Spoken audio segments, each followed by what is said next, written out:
yun ang pang entry namin, yung mga sure win. Good day mga idol, another day, another tips at bonsai. So ito lang, bigay ako ng tips sa inyo mga lods. So kung napapansin nyo, halos lahat ng mga halaman dito ay buo na. So ang tips na ibibigay ko is kung meron kayong mga halaman na hindi naman sinasali sa show, nagme-maintain kayo sa isang garden, buuin nyo na lods.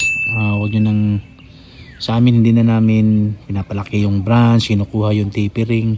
Sa amin is okay na yun, basta yung ano lang, basic lang. Tulad nito, yan, basic lang yung mga branching yan. Yan, hanggang sa apex. Pero kung titignan mo to, buo yan. Yan. So iba ang halaman na pang show ngayon, iba ang halaman namin na pang commercial. Pwede pang display, pwede pang ito. Yan, buo yan siya. Pero yung kung sisilipin mo yan, hindi siya, parang hindi siya pasado para sa akin sa show.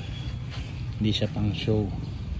Yan, ito mga pang show natin. So hindi naman to lahat ma-show eh. Yan, so binubuo namin yan mga lods para mag-enjoy naman yun si client, na nakikita niya na halos wala ng materyales. Kasi kung sabihin mo na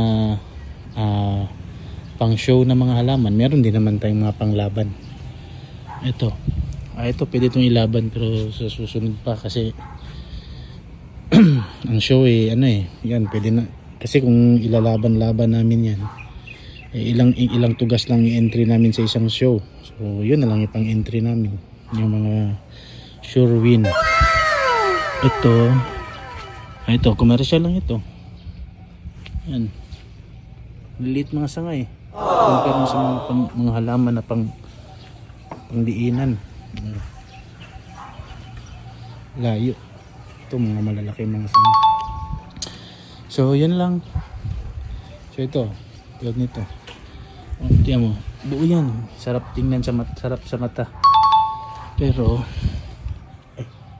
hindi masyadong yung niya, mga branches niya.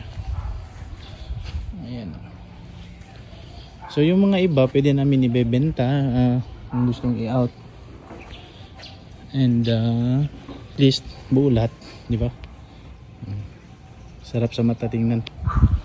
So yan, ito panglaban to, pero mahina eh. May ano kasi dito, may crack na yung yapchong yan dati, hindi ko na malaya bumitak.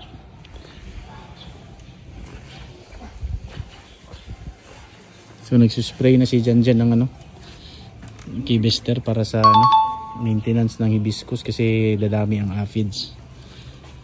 So yan lang, God bless and stay safe. Ciao.